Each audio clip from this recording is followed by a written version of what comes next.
right, folks, grab a seat and pour your drink neat as Whiskers and Whiskies presents CFB preview. We talked about a lot on the pre-show. We did not talk about what we're going to call this. Yep. Let's call it CFB preview. Let's call it end of season wrap, CFB preview.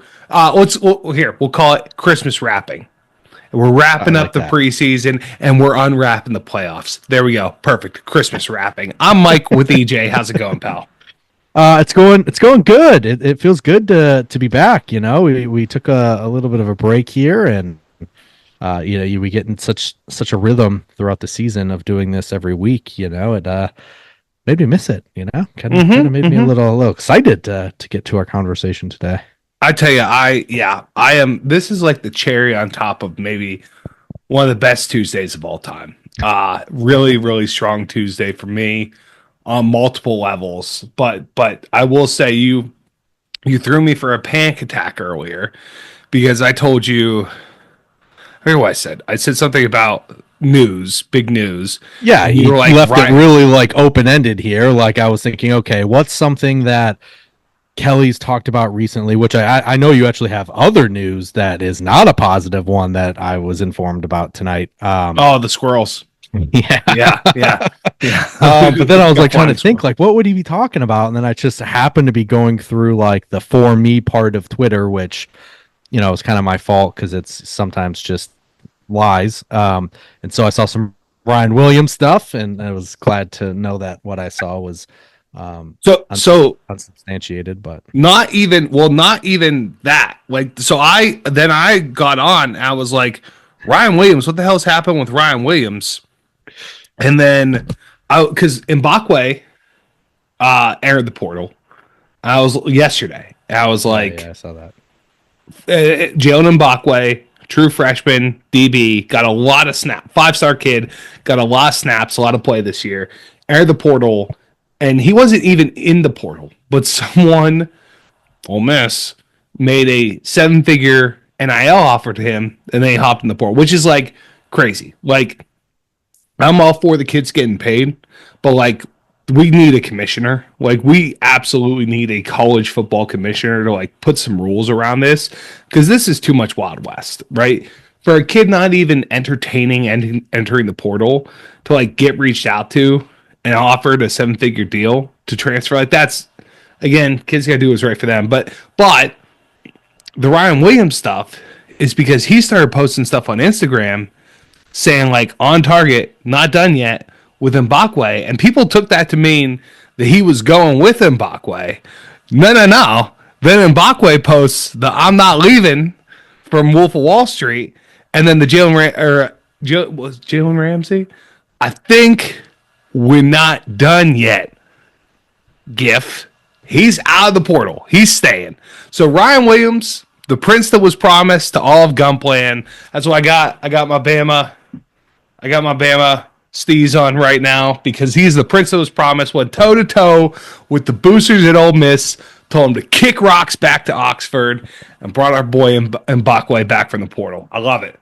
Let's go. Yeah, it's just like the timing of this needs to stop. Like they need to stop the portal opening now. It has to be at the end of everyone's season, because you have someone like Ole Miss who is all the time in the world to sit here and try and poach while other schools. I mean, I guess technically, well, it's weird to think that Alabama also has that time. I guess that really didn't hit me till now, but still. The idea though is just like the idea that there is a coach in the college football playoff that is preparing for a game this week or next week that also has to recruit people out of the portal, keep the players he has from leaving the portal, and prepare for, arguably one of the biggest biggest games in whatever program's history, right? So yeah. It's just like, it's asinine. It needs to just be like one portal, and there's some exceptions in like emergency situations, right? Like family situations. And that's where I think to your point, EJ, it's not even the head coach anymore. It's the GM. That's why this GM role is such a big deal. Yeah. And like, also kudos to players like Ryan Williams for like standing up and be like, where do you think you're going, buddy? Like, come Right. on, like we can build something here, Um, because I think there are certainly times where definitely players, their future's not promised in NCAA, right? Like, and these kids should get paid for what they can do because you never know, like someone could get injured, their career could be over, right?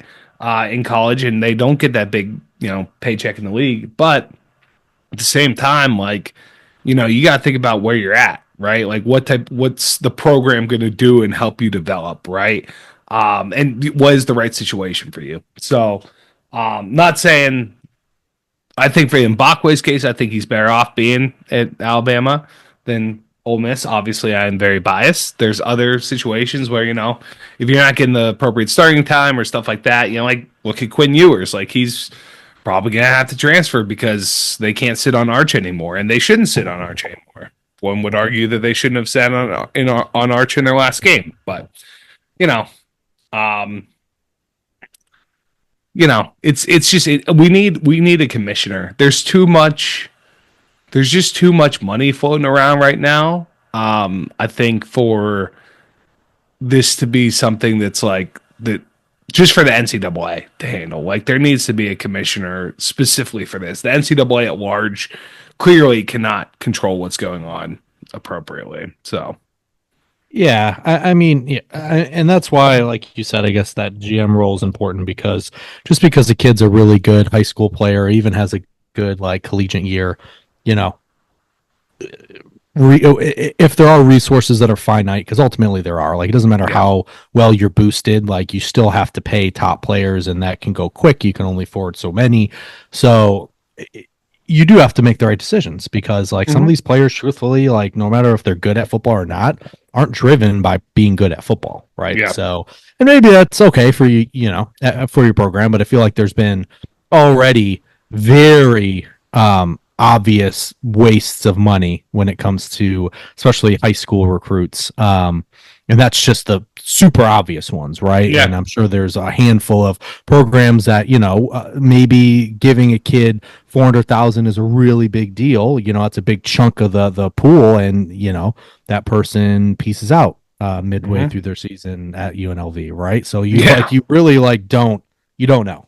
Yeah. Um, Yeah. so you really have to just be careful, even if you are a big school, like it's this or that, right? You're either spending Yeah. it on this person or spend it on that. So Yeah. I mean, yeah, I the don't know. kids just I think what's in best interest of them is like go for deals that like look out for your own personal brand and might not necessarily tie you to the school. Like I think there's a lot of stuff out there that like a lot of opportunities for them to get deals tied to their brand regardless of the school they're at. And then that's something they can grow and develop too as they get to the league, right? So I think that's something that's kind of key as opposed to just being like, a bunch of boosters are just throwing a bunch of money at you. So I don't know. Yeah. Who am I to say? So anyways, let's Rivalry weekend. We did yes. not get a chance to talk about rivalry weekend And I all that know transpired in I its know glory. it's been a little bit and people probably think that this news is a little bit over, but I think it behooves us to recap this because this was on us. We did this. EJ, between you calling the chaos, you saying that we were due for the chaos, and Yeah. then I think my love letter description in our last episode, we had just I wrote it all down because I didn't want to forget about any of it. So obviously Michigan Ohio State. That was the big one, right? Like the flag planting, Ryan Day, like I mean, it's also worth pointing out that like Ryan Day, guy's got to go. Like I think he's lost no matter what. Short of winning a national championship, I think his C is incredibly hot. The fact that you have one of the most prolific passing offenses in the country and a $20 million roster, and you just lost head games to a coach who isn't even at Michigan anymore, and like convinced that you have to run it down your throat, run it down that team's throat, and then you just abandon what works for you and you lose. Terrible. So that flag playing mess obviously was crazy. The territorial cup. lived up to the hype. We had a mascot fight, which was a bit of a contrived fight, and then a trident planting. They said, "I will see your big blue M and up you with a trident being planted at midfield." The Jewel Chilele, what a game there! 2 pick sixes for 99 plus yards and a punch to the face in the middle of the game. That was interesting. Yeah. UNC NC State flag planting there. South Carolina. There I saw clips of a father son versus father son fight, and then Gamecocks fans were like on the Clemson logo, taking their belts off and whipping the Clemson logo after the game. I just had a note here: Syracuse versus Miami. LOL. I thought that was funny. The Iron Bowl. There's a sideline brawl. Florida versus Florida State. We had a flag planting. Norvell is bitching out Billy Napier to stop the flag planting, and then Norvell goes up, grabs the flag, and throws it. And then Texas, he had a guy riding a steer into College Station before the game started, and then you had the whole disrespect to the logo thing where they were going to go up to the logo and start stepping on it, and then Sark's like, you know what, guys, let's get on out of here. Let's live to the fight another day, boys. It was, I can't remember a more volatile, hate-filled rivalry week. I was just going to say, you're forgetting one big rivalry game, the clean old-fashioned hate. Yes, that's, well, yeah, they and didn't the even instant happen. classic that became. Oh my God. I could not believe when we got to 8 overtimes, I was like, this is insane. Especially because like in the third and fourth quarter, the refs just stopped even pretending to try and call holding against Georgia. Like they're literally Georgia Tech offensive linemen, like with their arms pulled back, like clearly past the tackle or the guard.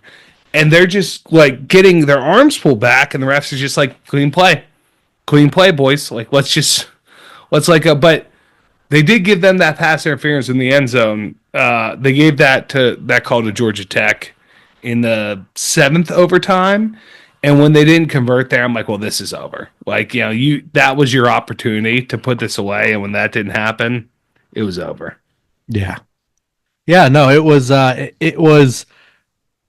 great to see that game be competitive, because I had a feeling it was going to be. I think I told you that. I was like, this game's going to be competitive, and you're like, well, and conventional wisdom would be it shouldn't be as competitive, but Haynes King, our king, man, dude. They caused ton of problems there. They used Singleton really well. Sucks he's in the portal now. Yeah. Someone's going to get a hell of a player out of him. I mean, it makes sense from his standpoint, but kind of stinks that he can't stay there, because those Ramblin' Wreck it's not a bad place to be a coach. Not a bad place to be a coach. But it was good, because you like when you have these rivalries, you want it to be like competitive. You want, like, especially when you have something called the clean old fashioned hate. Like, it's hard to have a name like that when Georgia's just like stomping them, and it's not even like, and they treat it like they're bullshit end of the year, fourth non-con, right? Like that's that's how it's always felt like it's treated. So I really, just from the standpoint of making that real clean old-fashioned hate, I was hoping they could get that W and really kill Georgia's season. But hey, so Georgia survived, man. Something to be said about making those final plays. So indeed. Yeah, it was exciting. The conference, it was great, and then conference championships were exciting as well. I thought we had some good games across the board there. It was good, man. It was a nice little 2 weekends of football. It just feels good to have. Normally right now we're like, okay, let me check out the Reliant Quest bowl in Shreveport, Louisiana, which is like fine. I'm a degenerate. I'll watch it, but like, to have some real consequential football happening the weekend before Christmas is like awesome. And speaking of, not just every bowl game is not just these playoffs. They're so not all bowl games are created equal. Pop-Tart Bowl. We should probably talk about the Pop-Tart Bowl. And in order to do that, I got myself some frozen Pop Tarts here, EJ. You told me to get into the frozen Pop Tart game. So I have Pop Tarts upstairs. I wish you would have said something. I've been freezing them too. I am. Do you want to go get it? I'll pause it if you want to go get one. They're not frozen. I don't have a pack ready for me tonight. This is my first. I'm sorry, we should have planned this better, but this is my first I never try. have. Mind you, I never have Pop Tarts in my house ever, and over the last 2 weeks, we've bought them continuously. So, yeah, that's hilarious. Look at this here. Got a little wild berry. This is the first time I've had. Kara was psyched. She's like, wild berry? I didn't know they still made those. I said, yeah, they do. And but we did nail cinnamon roll. If you go back to our Victory Bell USC UCLA episode, I think the 13-minute mark or something like that. I nailed it. I nailed it. That was for the listeners that don't know what we're talking about. The Pop Tarts, the Pop Tart Bowl announced the mystery flavor and unveiled their trophy.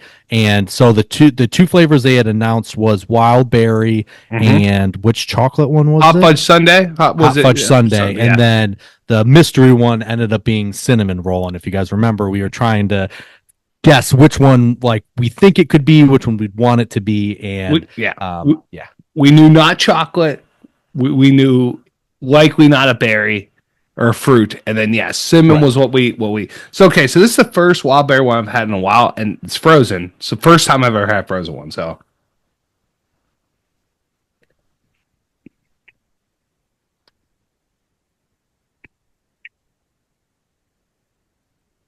it's definitely chewier. Isn't that weird? Mm-hmm. Because like conventional wisdom would think it was going to be like ice, you know, which I wouldn't mind. I actually love chewing on ice because I'm weird. But yeah, me too. You think it'd be very brittle?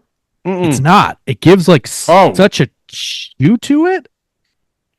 It makes it more substantial. Like it's like I'm. Wow. I know.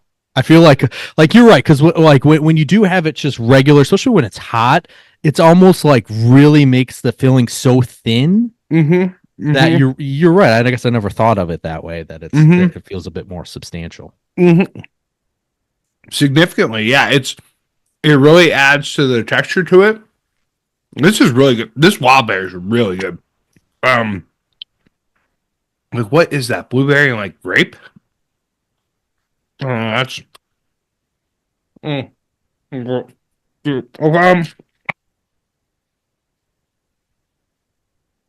So while he's chewing here and finishing, I actually right now. So we like I said, we don't really usually buy Pop Tarts, but we bought chocolate fudge, and I really wanted to have those, especially to freeze. Maybe have a little milk with them, and then my wife Kelly bought strawberry milkshake. Oh, I saw that one. Cookies and cream. So those are the ones that are currently upstairs. Chocolate fudge is my favorite from a kid. Like I said, I usually raw dog these. I don't heat them up. As a kid, I just raw dogged them. Yeah. First time having this one frozen. Let me actually cleanse the palate there with a little. Oh yeah, little Canadian whiskey. That Wayne Gretzky stuff. That so good. All right. Yeah, I mean, this is the only way. These are all going in the freezer. This is the only way to eat this. I know, right? And I remember. Well, now they kind of promote it. If you see on the box, it has like regular. I forgot what they call the regular, or right out of the box, hot, frozen, and then there's like 4 squares. So I think like the cat's out of the bag. But I don't remember where the first time I heard about freezing it was. But once I did it, it was just like this. This is how these are meant to be. And it just, let me test something. Yeah, it turns out it pairs great with whiskey. Yeah. Oh my God, this is really good. Oh, and got a little pull there. Like it just didn't. Yeah, once you get, especially to the middle, once you get to that middle. Yeah, so I recommend that everyone that has Pop Tarts in their house, freeze them. If you don't, treat yourself, especially in honor of the Pop Tart Bowl, which we have to talk. We broke this down? They had the trophy last year, right? But it wasn't functional. It wasn't correct? functional. This is a new thing with Black and Decker. So they made their trophy, which looked like a traditional trophy with a pretty normal base and a football, but it had two slots inside the football that Pop Tarts could sit in, and they put them in there. But obviously, everyone was like, "Oh man, how sick would it be if it was functional?" Well, those marketing people are like, "Well, we know this is gonna. We have a few years to really drag this out." And they and maximize on the marketing of it, and they did make it functional. So they had an unveiling, which I thought was such a great unveiling, having it in a wrapper that looked like a Pop-Tart wrapper. So that's how they unwrapped it, which I thought was very clever. And then they did cook some Pop-Tarts in it, which I thought was awesome. Yeah, the good folks at General Mills, I think it is General Mills that does Pop-Tarts. Kellanova. So Kellogg's? Kellanova? Is that? It's not General Mills. Kellanova is Kellogg. Okay, so didn't Great know people that in Michigan, either. man. Huh? Battle Creek. Is that where they? Yeah, it's the Kellogg's factory is out in Battle Creek, Michigan, out near Kalamazoo, out in the west. It was founded in 1906 in Michigan, in Battle Creek, Michigan. Yeah. No, it's a Michigan brand. Kellogg. Well, yeah, delicious. That's really good. I'm super excited. Thank you for that. I do wish. I mean, they had the opportunity, though. They did. They just went for high ranked teams. They went for Miami and Iowa State instead of, we said, Colorado and Clemson. Obviously, Clemson fuckers took themselves out of contention for the Pop-Tart Bowl. But no, but I think that was that's a game that now you have the gimmick, but that's a game people are going to watch, right? Like it's a big fan base in Miami. We'll see how many of them actually play in it. I guess I didn't think about the opt out, but at Iowa State, I don't think there's going to be too many opt outs. They're going to be playing in that game, so it hopefully should be a pretty competitive game. Yeah, I'd be shocked if Iowa State opts out. That's and I think there's a decent fan base for it too. So and then I mean, there's so much fanfare around it. Like, right, it was going to get shine anyway, but now we get hopefully a decent football game with it, which is not what we were expecting.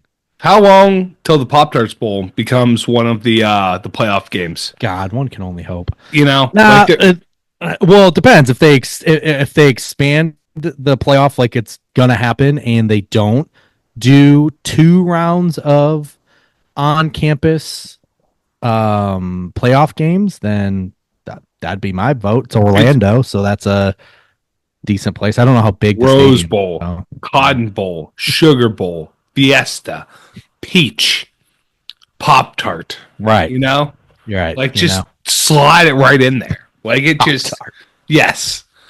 All the pomp and circumstance of the Rose Bowl, but with a breakfast pastry. Right. The Orange Bowl doesn't even have a fucking trophy. It just is a goddamn bowl that holds oranges. But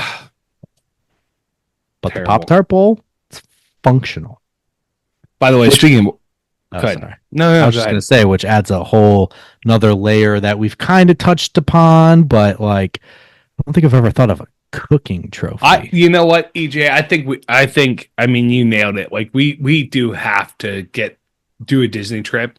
Yeah. At this point, like, Kara really wants to do a Disney trip. I'm like, our youngest has to be 5. Like, I'm not paying to go to Disney for a kid that is literally not going to remember a single thing about it. Yeah. Like, not going to happen. But if the Pop-Tart Bowl ends up having a good matchup, well, all bets are off. There's always so much. Yeah, we'll have to see what the mascots are now. Like, this is a good group of mascots here. If they continue to do 3, which, I don't know, maybe they'll expand, like the playoffs. He's going to have an entire squad of... Yeah. Based on sales, based on volume sales, they seed them, right? It's just, oh man, it looks like we sold just barely 700 more units of strawberry milkshake, so it gets in over cookies and cream. Incredible upset. Listen, guys. So what we really need you to do, listeners, here's your if there's one thing you can do for us if you enjoy this podcast, Mhm. is please share this with your friends and get it to a point where we can have credentials and be at the Pop Tart Bowl, and be able to functionally not only use the trophy, but also for us to get a piece of that mascot at the end. Oh my! You can do that. Like I Oh, don't even know what we would do. That is that could very well be just like the top of the mountain for us if we could do all of those things. I don't think it gets much better. There's certain things I really want to do, like some very commonplace. Like I'd love to go to the Rose Bowl. I'd love to, see the parade and everything like that. Well, some a little bit more obscure. Like I'd love to go to Montana State, Brawl of the Wild. See that bad boy, that big behemoth in person, right? But then, yes, I would. I don't know that anything holds a candle to taking home a piece of the sacrificial Pop Tart lamb. Like that would just be, and being able to like have a how many people can say that they've had a breakfast pastry from a trophy? Like that's right on par with like, Mario Lemieux eating pasta out of the Stanley I Cup. was just gonna say Like, something with the cup. yeah, yeah, honestly. I will gladly eat my Pop Tart hot if it's out of the Pop Tart trophy. Yeah, totally. Totally. Yeah. Yeah. They should make a deal with Kenmore. Have one part as a functional toaster and then one part is like a quick freeze, Get Kenmore set up a quick freeze. So You know what? Maybe they just need us to give them that idea. Actually, I actually saw the lady that had the idea for all of this last year. She lives in Michigan. She's just a VP marketing in Battle Creek. dude, I hope that she has like the best bonuses of all I time. know. Like, Last year, yeah, she deserved it. oh my god. Like this is not that Pop Tarts have such a market share. Like they have a monopoly on the breakfast pastry market. Like some people like Pillsbury toaster strudels, which is like fine, but it's just not the same, as a Pop Tart. It's just they don't need to do all this. Like we know, and as a nation, we know and love Pop Tarts. You don't need to do this.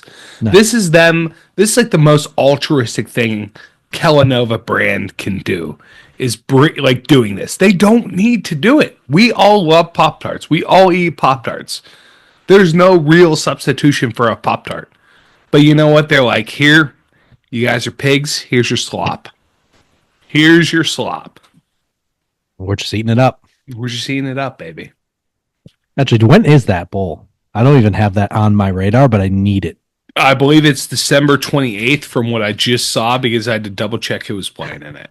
Okay. December 28th. So that is Saturday, December 28th at 3:30 p.m. Beautiful. And there won't be, there could be second round playoff games. Doesn't matter. That one's getting popped on. Especially it's getting popped second on. Second round of playoff is until January 1st. And yeah, it's New Year's Eve. Boise State plays, and then New Year's Day is Arizona State. Wow, they're Oregon, really pushing that back then. So then the next weekend is the semis, and then the following is the national championship. Yeah. Mm-hmm. Okay. Mm-hmm. Okay. Yeah. Okay. Well, that was quite the intro. We covered some ground there. Yeah, it was necessary, but like we said, it's been a while. We even the two of us haven't talked that much. I was gone all week last week, so yeah, we didn't even chat as much as we usually do. We really didn't. Yeah. So this was much needed. So for everyone that's still with us, let's talk about how terrible our picks were. Oh boy, beginning of the year. Oh boy, let's revisit it. Actually, I don't think we did too bad. I think we did some great things. I think we did some dead on arrival things. And then I think collectively between the two of us, similar to last year, where you nailed the national champion, I think we probably did pretty damn well collectively. I think. Yeah, and you know what's funny? You know what's real funny? I guess we should start. Where should we start? Should we start with Let's go conference by conference. So let's start with the SEC because that was the first one that I saw. Because you and I both had the number one seed being the SEC champion. Mhm. You had Ole Miss, Yep. and I had Georgia. Yeah. And even as this season started, and I feel like even until the conference championship game, like, preseason, I was like, Georgia will find a way. And even in those first couple weeks, especially after they murdered Clemson, I'm like, Georgia's going to find a way. And then Ryan Williams has the miracle, the miracle catch, and we hold off the fuckface, funky face Carson Beck. I'm like, Georgia's dead. And then just for the rest of the season, Georgia's dead. Maybe they're alive. They just killed Texas. Dead. And then they play Texas again, murdered them again, and now here they are. Like, they're not the number one seed, but gosh darn it, I was dead on. Yeah, I still feel like Georgia is who I thought they were. Mm-hmm. I guess I just thought you're not wrong. There was an SEC school, and maybe that's where this bias has to end. I got into quite a conversation about this with my boss, who is a Vandy fan, so very well versed in the SEC, and it's just the assumption that there should be 10 preseason ranked SEC schools, and that, because they beat each other means they're excellent. Well, no one said about that about the Pac-12 a few years ago when they were beating up on each other. So I just think it needs to stop. Yes, I understand in most years the top of the SEC is elite, right? They're the ones winning the national championships 9 out of 10 times. Get it. Understood. But this middling thing, it's just because some of these are pretty good teams. I don't want to just immediately say, especially when you look at like historically bowl games, the SEC hasn't, even before opting out was a thing, they've been pretty mediocre against other conferences in bowl games outside of, again, the elite of the elite. So, hey, Pac-12 last year had one conference champion, arguably the most impressive conference. This year they got 3 conference champions. Yeah. They've won the Big 10, they've won the Big 12, and they've won the Pac-2. So they invaded. Yeah. And they won the Pac-2. Yeah. Yeah, no, it was so I'd say with Did Ole they Miss, not? No, they did. They definitely did. Texas was our other, so we had both had Texas as the runner-up, correct? Yes, we both had Texas as the runner-up. Yes, and I had nailed that. Nailed that. We knew, kind of knew they'd be the bridesmaid there. Though I was really hoping they were going to be the bride as the season went on. But then good. Yeah, I was just gonna say, it was like, it always felt to me that like there were always questions in my head about the skilled players, and I think that's still very, very up in the air. And now that Sark is turned into Ryan Day in that SEC championship game. Whoa. Hold on. Whoa. I don't think that you can call Sark Ryan Day. That is way too insulting. You can maybe call Sark James Franklin, but I don't think you can call him Ryan Day. In fact, I know you can't. I am going to stop you from calling him Ryan Day now. Okay, here's where I see the difference. Okay, none of which is good, by the way. None of this is a good thing. No, these are varying levels of bad. We're quibbling between bad. But there's a big difference between being called James Franklin and being called Ryan Day. James Franklin is clueless. Yes. Ryan Day was stubborn and egotistical and whatever you want to call him. And Sark has a terrible tendency of getting in his own way when it comes to calling games. And my biggest, so you already addressed the Ryan Day. There's one thing Michigan does well on both sides of the ball, and it's their 2 top 15 defensive tackles. 2 of them in the middle. Nowhere else on the defense. They're good players, not great. No, well, I would actually argue that they're at the secondary. They're not good players. They're actually right. Well, Will Johnson like sitting out and not playing. So the fact that he just kept running into that brick wall, especially down offensive linemen and an already mid offensive line, stubborn, stupid, don't care. Yes. Be soft, and throw for 700 yards. No one's going to give a shit if you win. Sark. Well, Jim Harbaugh will care. Jim Harbaugh said, "Hey, Ryan, saw you soft. Didn't want to try the middle against us, huh? Didn't want to test that." He threw for 1,000 yards, but Right, right. how many running yards you have?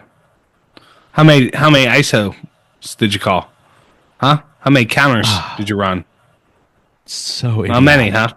Like And that's what Ryan Day and Sark is stubborn. And the fact that yes, Sark didn't use Arch Manning until overtime is bananas. Banana Land's crazy. that is Banana Land's crazy, considering they already installed that towards the end of the year, and it was a great change of pace. And it Um, and it crushed A&M. And if they just watched the tape from the week before, Queen Old Fashioned Hate, which talked about, Haynes King murdered them running the football. And guess yes, what Arch Manning does really, really well? Run the damn ball, Bert. yes. So that's where, because that's just clear. Like I don't, clearly he's smart and he's smarter than me when it comes to football. So then that just makes me think it's arrogance, because that's egregious. You, even if Kirby maybe fixed it, right? Maybe had a week and was like, fuck, right? Like this is going to be something we're going to see. We have to deal with this. Let's do this. You still make them stop it. But the fact that he didn't even entertain the idea after the offense for weeks, and I've been saying this, has looked terrible because Quinn is not good. Their I think receivers he's are hurt not too. He hasn't been right. healthy for. That's fine, but he still throws the ball like fucking Philip Rivers, and it's terrible. And they don't have the first round pick receivers they had last year. Baxter being hurt killed them in the running backs. Like what his name, whatever the running back is, Minor, is that what it was? Yeah. Well, I have his name here. He's fine. Aldrich Blue, is it Blue? Wisner. Wisner. He did great. I mean, he did great. He had fine. an incredible game against A&M. You know, He's fine. no, he did. He was better than fine against A&M. Well, yeah, against A&M, but that's a whole different topic Yeah, of inflated SEC school at the end that almost got in. I think it was just stubborn, and that's why I compared him to Ryan Day. Stubborn. I don't think they're dumb. They're just stubborn. I don't think it's stubborn. I think it's fear. I think Maybe, that yeah. I think it's fear. Like I think that he wanted to try something different. I think he tried the quarterback switch up when they played Georgia at home. It just did not work at all. So I think he was afraid of doing that. I think with Sark it's all fear based. I think that he probably, when he was at Alabama, he went up against Kirby a couple times there, got the better of him a couple times, and but I think that like Nick has such reverence for the guy, and they do have that group chat like Sark, Kirby, Lane. I don't know who else is in there, but at least those three have a little group chat going on. Like, I think it's just fear, man.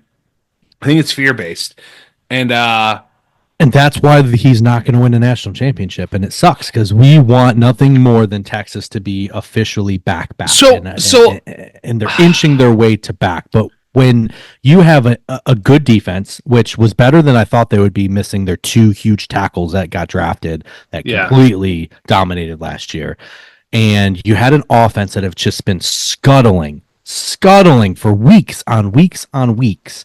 Why not? I'm not saying he had to start Manning and like completely bench yours, but to not implement that wrinkle more, especially in college, like making kids prepare extra for that, like it's just it borderline like negligence, and it cost them. They should have won that game. Like that, there's no way Georgia should have won that game. And it was only because Sark, like you said, coach scared, and it was. I mean, well, also like Kirby Smart's the best defensive coach in college football right now.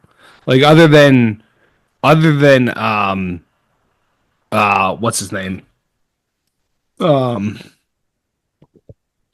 What's his name? Got to give me Oklahoma Venables. Okay. Other than Venables, when he plays Alabama, Kirby Smart's the best defensive coach in all of college football. So, he has. I miss him so much. This is also me just really, really missing Kirby Smart being defensive coordinator for Alabama, because we haven't had a good one since, or even a serviceable one since. But Let me throw out a hypothetical for you here. That's a nice pour, Edmund. That's a real nice pour you got going on there. What are you drinking? What you got? Holly Jolly? Uh, no. So this, my first one was a Mad Elf. So Nice. and this one is on par with that. It is a Ooh, nice. Oh, come Great on. Lakes. Yep. Great Lakes Mhm. Christmas Ale. Very nice, very nice. I've not had one of those yet. I'm gonna pick one up. Let me throw out a hypothetical for you. Yeah. If Lane Kiffin was coaching, just took over Texas before the playoffs, Texas is a national champion, right?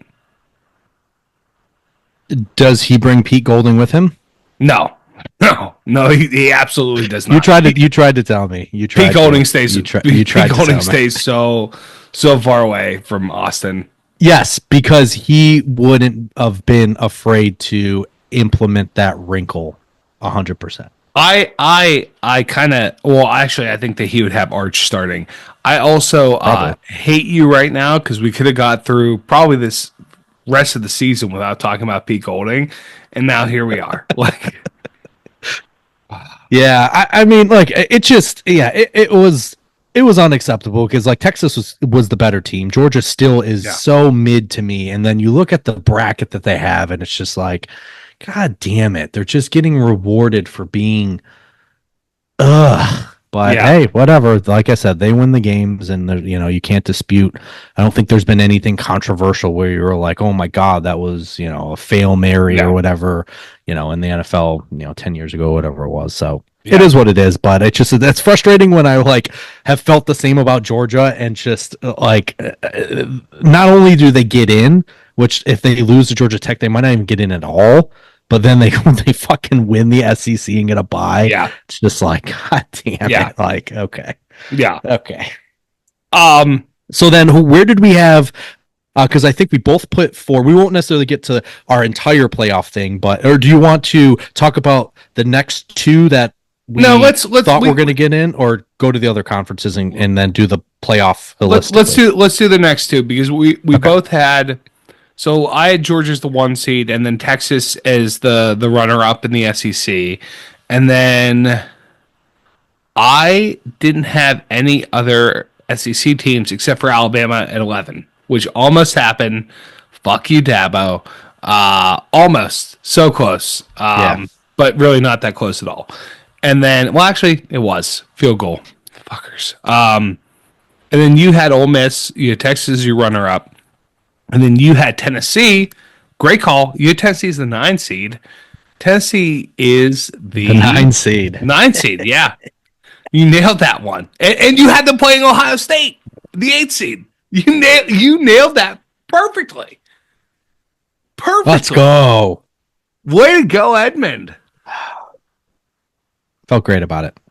I felt less great about it as the season went on, but they held on, baby. Yeah, They held I on mean, tight. had you put Oregon over Ole Miss, that whole section would have been perfect. I You know. you have them playing Ole Miss, but yeah, I mean, you had Oregon as your 2 seed. So I guess we should hop over the Big Ten at this point because that's the other big one. So you had Oregon winning the Big Ten and being a Yes. 2 seed, and then I had Ohio State winning the Big Ten. I've never been more happy to be wrong in my entire life. With Oregon as the runner-up as a 5 seed, you had Oregon as the both had 2. Penn State in. Yes, you had Penn State at 10, and I had Penn State at 10 as well, which Penn State is 6. And then let's see. And I will say, listen, I had a Hail Mary one loss team in the playoff in the Big Ten. I just picked the wrong surprise school. yes, you had so all I had was Ohio State, Oregon, and Penn State. You had Oregon, you had Ohio State, you had Penn State, and then your number 11 seed sneaking on in there was and this might have been head coach bias, Nebraska Cornhuskers, which looked awesome to start the season. They look great, man. They look great coming out of the gates, but cannot say much for their stamina. No, listen, I knew it was risky. I knew I shouldn't have trusted a true freshman say what you want about whatever. He looks like Mahomes. Who gives a shit? I could really care less if he wants his mannerisms to be that. Doesn't matter. Um, Agreed. but And not a bad role I model as a quarterback, honestly. So no, yeah, okay. It's the worst thing in the world. Half the kids in the country have that stupid haircut. So it's like, yeah, ain't that what's it broccoli matter if haircut. if he's doing that? But As I sit here with my like Farrah Fawcett, Patrick Swayze going on, the fact that these kids want to look like a head of broccoli, like, come on, dude. whatever, Like, man. put on a Fleetwood Mac album and like get real, you know? I feel like it was like my cap was so like if you just would have removed the name, it was easy schedule, lose the one big game they play that year, and uh, Same color, even same color, same same base color, color, but it was same vibes. Signetti in Indiana, which I of all the rivalry trophies, clearly that Michigan State has. Indiana's one of them. That's never a heated rivalry, and I don't think it ever will be, regardless of winning or losing that trophy. But yeah, I feel like I kind of nailed that there would be that. I just completely got wrong that school, and I don't think obviously anyone anticipated Indiana would do what they did. No, certainly not. Certainly not. And we didn't miss, Texas, Georgia, I Tennessee. thought I had We didn't miss any SEC four. teams. You did. You Yeah. had Oregon, you had Ohio State, you had Penn State, and you had Nebraska. Did I not have four in the SEC? I thought I had Ole Miss. I You had thought I Ole Miss, you had had. Tennessee, you had Georgia, and Okay, so Texas. did I put Georgia in? Yes, Georgia was your 7th seed. Oh no shit. Mm-hmm. Okay, look Yeah. at that. I didn't Yeah, know there if you I did go. or not. Look at you. Look at you, Okay. pal. Yeah, no, I, for some reason, I only had 3 PSI. Because you thought someone was coming out of either the Big 12 or the ACC. Let's get to We'll get. ACC. Oh, okay. So Or, you the wanna go rest there? of, or just anything else to say about the Big Ten? Ohio State exactly where I thought they were. That game was very, very close. Don't get me wrong, but I think down the stretch they proved to be exactly who I thought they would be. Yeah, I've never been happier to be wrong. Like that was me picking. No, it's $20 million, right? Like it's when you look on paper, looks pretty damn good. There is Super Saiyan looks pretty fucking good back there. There's a section of the who's the safety? Is it Saiyan? Is that who's the safety? Julian Saiyan? Yeah. Or the safety or the yeah. Who wasn't there a Alabama transfer that quarterback? Julian Saiyan, quarterback. Yeah.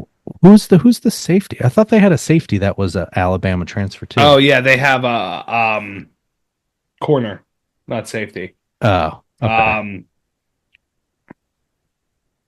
All I'm thinking of is Isaiah Bond, the receiver that they. No. Who's the Bama safety then? Who are the Bama safeties? Right now? Yeah.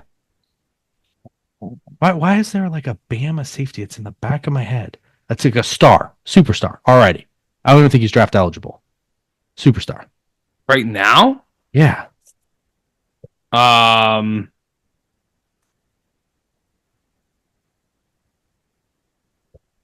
Malachi Moore? He is draft eligible.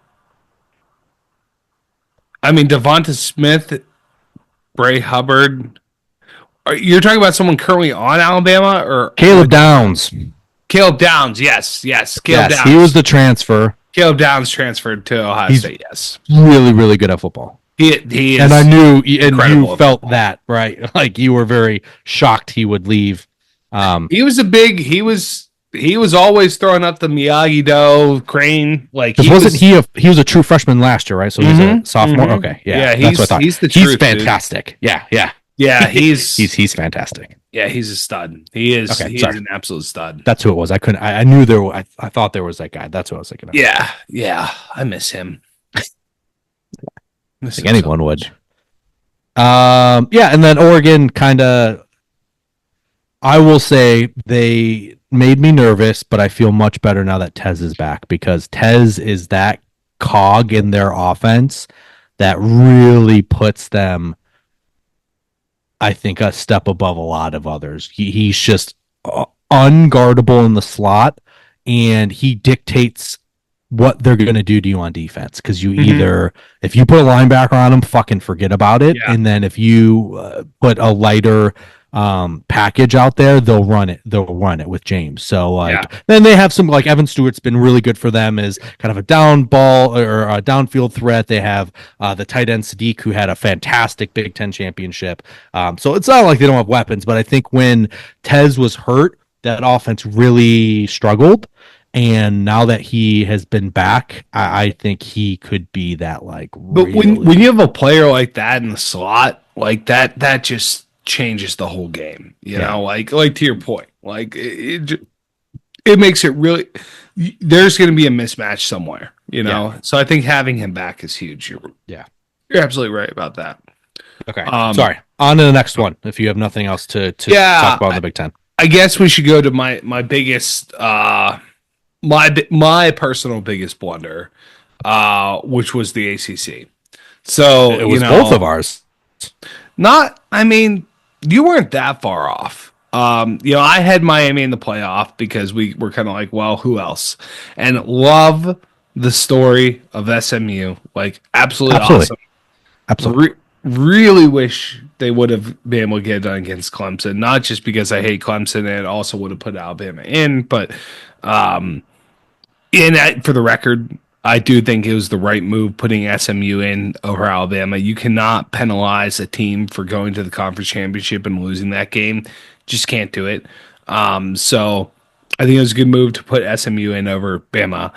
But I had the Hokies of Virginia Tech winning the ACC, and that went wrong from like the first weekend. And it just never, got back. The bad boys were just not a factor. Drones, it just all fell. The wheels on the bus fell right the fuck off in the ACC for me. And then, Miami, obviously they lose to Cuse. They don't get in. It's SMU who SMU was a dark horse that, we both thought was going to do big things, and they did. They almost won the damn thing. It's just historically, and this is going to be that break in that, and historical data is helpful, but eventually it gets beat, and this was it, right? Like the amount of schools that jump up a level, right? So from either D, 1AA to 1A, or group of 5 to Power 5, like usually in that first year they struggle. Rightfully so. It makes a ton of sense. Yeah. They did out the gate. They looked horrible and was like, okay, yep, this is going to be a learning curve for them. And then they just caught their stride in a weak division or in a weak conference. And then just like, but even though it's a weak conference, like it never felt like they shouldn't be in that championship game. Like, yeah, totally. I mean, when they dismantled Pitt, that was like, I knew Pitt was going to let you guys down. Yeah, but they had just come off a huge win. Like they crushed Syracuse. What a collapse! What a collapse! Yeah, it was bad. Now they're playing at Ford Field. Losing the SMU game was one thing. Losing to Virginia the following week at home was like a whole different ball of wax. They collapsed, man. Yeah. Huge. Shout out to Virginia. They were a real cover machine there for a little while. So a lot of money from the Cavs. So the one thing though that I did in the ACC is I kept my streak alive. I have to issue an apology to the fans of the North Carolina State University Wolfpack. I'm sorry, fans. The last couple of years that we've talked, I mean, we did the preview last year, but even just like since we've been doing this pod and we give our opinion on teams we really like, one thing that has happened numerous times is we have a real penchant to kill quarterbacks. I don't like the we. I think that you have a real penchant for killing quarterbacks. And Grayson McCall had zero chance. Not only did he just not look up to the task, which was really disappointing, I killed him pretty early on in the season, which he retired from football. you retired him from the sport. So and that really killed my runner-up pick there in the NC State Wolfpack. That was dead Well, very early, and it's hands down my worst pick of this entire previous. you did not have them in the playoff. You had Miami in No. the playoff. That was your only ACC team. Right, but I at least had them in the championship game, and that was dead early, not even close. And then especially once he got killed, like it didn't even look good when he was playing, and then he died, and it was like done, Real bad, real bad, real bad. So I guess we can say just real quick, we both had Notre Dame in the playoff. I actually had them as the 7 seed. Good for me. You had them as the 5 seed. Yeah, I thought So they we both I had didn't Notre think they'd Dame. lose to the fucking Huskies. Yeah, and then you know the Big 12, which we both picked Utah as our only team to get in, winning the Yeah, Big 12. yeah. And boy, fool me once, fool me twice. Not gonna fool me a third time. Not gonna fool me again. Cam Rising. I'll believe it when, even though you have been granted another year of eligibility. I'll believe it when I see it. Do you know who was in his class, in his recruiting class? Trevor Lawrence. Yeah, he sure was. Yeah, Trevor Lawrence has played 4 years. He's almost done with his rookie deal in the NFL. Yep. Cam's still in college. Yeah. Living the dream, mind you. If you have that living- ability to play in college for 8 years, knowing you Hey, were man. never talented enough to be in the NFL, like any of these years, you were never getting in the NFL, and even forget the NIL aspect of like making money while in college. Yeah, stay in college, have fun, Stay in school. stay at a college and be the top quarterback. Stay in here Division I program. as long as you can. Yes, Yeah. absolutely. So the Big 12 was a real crapshoot the whole year. It looked like BYU was gonna, run away with this thing for a while. The Cougs, again, a great cover, lots of money won from them. But it turns out that down in the desert, a newcomer was ready to shake things up, rise to the challenge, and as soon as they got hot, they never turned back. Like even in the championship game, not even a sniff of competition for the Arizona State Sun Devils. They just Down their best receiver, which really sucks Yeah. because I really wanted. I'm really tempted to do some things with them in this bracket, but yeah, that's a tough one to swallow. Well, and not that's having Tyson. I was going to pick them in their championship game for a pick for the championship game, but when you lose your best receiver, I'm like, well, too one dimensional now. No, turns out does not matter. No. They found someone to fill his shoes, and then it turns out just Cam Scatabo is just that dude. So Yeah, it's also really great. I don't know. Their games are on usually really late, so I don't know if this is quite gotten the Keon Coleman, treatment here. But Sam Levitt, their quarterback, transferred from Michigan State. Do you want to know why he transferred?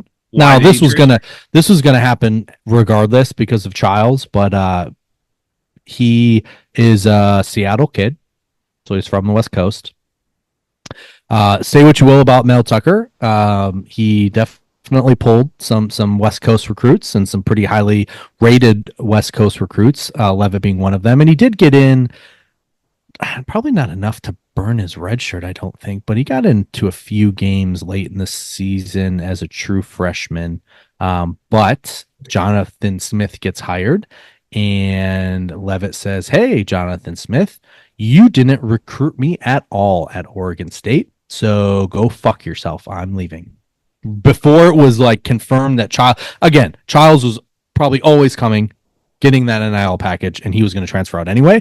But that was why he transferred out of Michigan State, was because Smith never recruited him in high school, and he took offense to that Michael Jordan style. So I took that personally. yeah, he did, and then clearly he's in a better situation. So Yeah, I hate to say it, but it worked out just fine for him. Yeah, it really did. It really did. Sammy's going to be okay. Yeah, but can we just say? I kind of nailed that runner up, didn't I? Who was your runner up? Iowa State. Oh yeah, Cyclones, baby. Yeah, I told you they would beat the Hawkeyes. They won the Cy Hawk Trophy, as ugly as it is, and I knew they were going to make it to the Big 12 championship. This is probably my favorite pick of them all because no one thought Iowa State was going to get to the Big 12 championship and have a chance to make the playoff. And you know what? They did have a chance to make the playoffs there for a little bit. Did. Yeah, they win that game. About them. Yeah. The biggest thing that I remember about Iowa State season was their loss to Texas Tech because I bet a substantial sum of money on that. And it paid out well for me. And boy, it was not a sure thing at all. But you know what? Damn it. The Red Raiders, guns up, baby. They got it done. Tortilla throwing, guns up. Let's do it. So I felt pretty good about that. And like I said, I didn't think they were going to beat Utah, but they felt plucky to me to get there, and sure enough, I don't think they looked quite like I thought they would look, to be honest. I thought Rocco Becht would look a little bit better, and that offense would look a little bit better, but defense held strong, and Matt Campbell got himself basically a lifetime extension at Iowa State. So Agreed. Anything else on the Big 12? All right. Group of 5, you nailed it. Boise State, although not the 12 seed. Not the 12 seed that we thought they would be. The 3 seed, who saw that coming?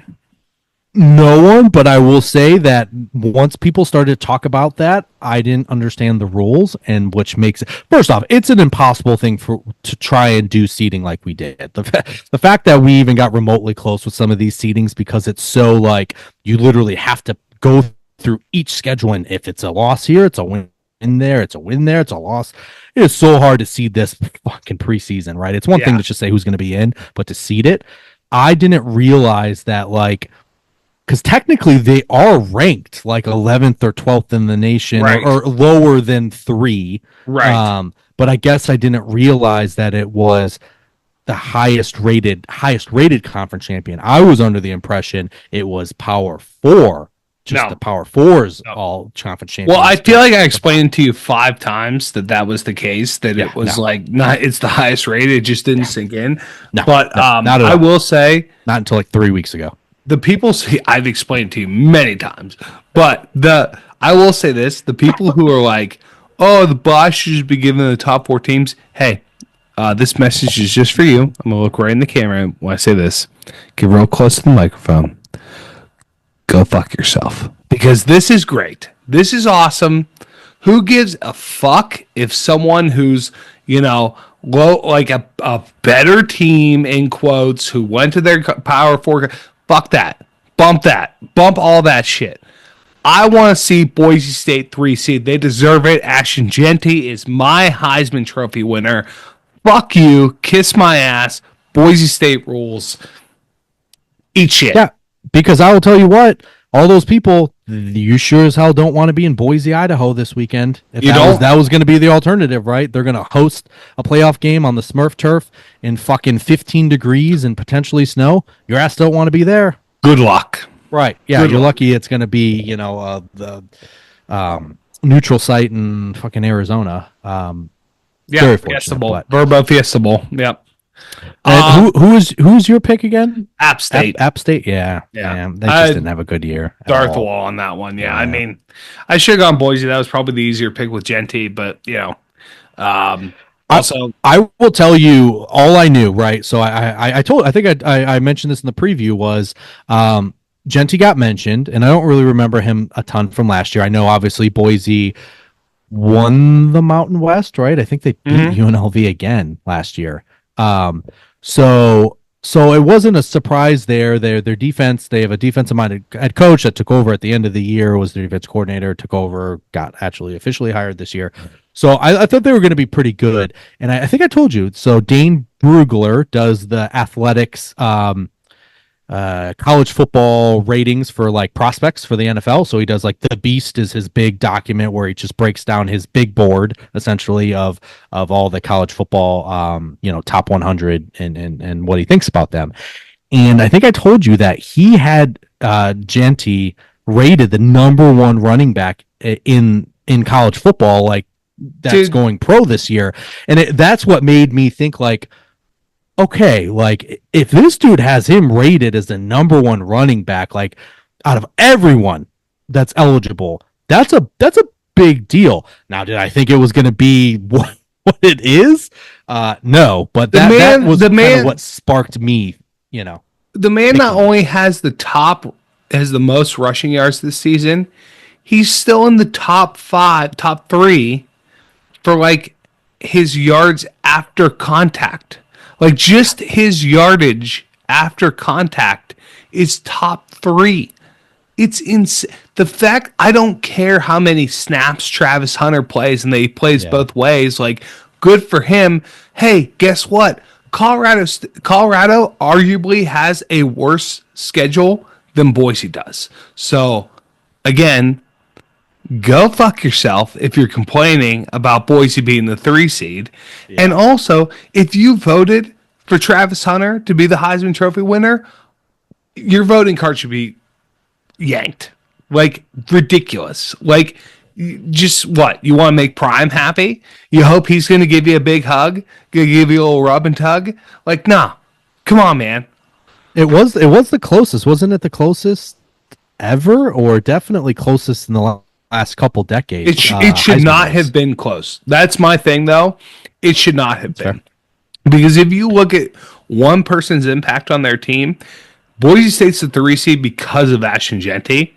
Colorado is solely middling around, not even in the damn Pop-Tart Bowl. And they had Travis Hunter. And they had a first-round quarterback, right? Like and played the Big 12. Probably the first one off the board there. So Hey, Mountain West is a tougher conference than the Big 12. Changed my mind. Say that go-go offense would beat some teams in the Big 12. If this Colorado team was playing in the Pac-12 from last year, yeah, they might be DFL. Dead fucking last. Wait, when did they move? They might have been. No, were they in the Big 12 last year technically? Because they were the Colorado was in the Big 12, then they went to the Pac-12. You're right. They were in the Big 12 last year because they opened their season against TCU. Still, if they hadn't moved already, were they not like bottom 4? Yeah, in the Big 12. Yeah. All right. Yeah. So, I don't. Yeah, I agree with you. Yeah, that was interesting. Like I said, like I picked Boise. I picked it a lot because of Brugler. Kind of, I liked them anyway, and I think it wasn't hard to see that they were one of the 4 schools that were highlighted at the beginning of the year. But I never thought a million years that he would look like that, and I am very curious to see which team jumps at him, especially now that like the Lions took Gibbs 2 years ago at 12, which was like, what the fuck, positional value, and he's been Sonic the Hedgehog.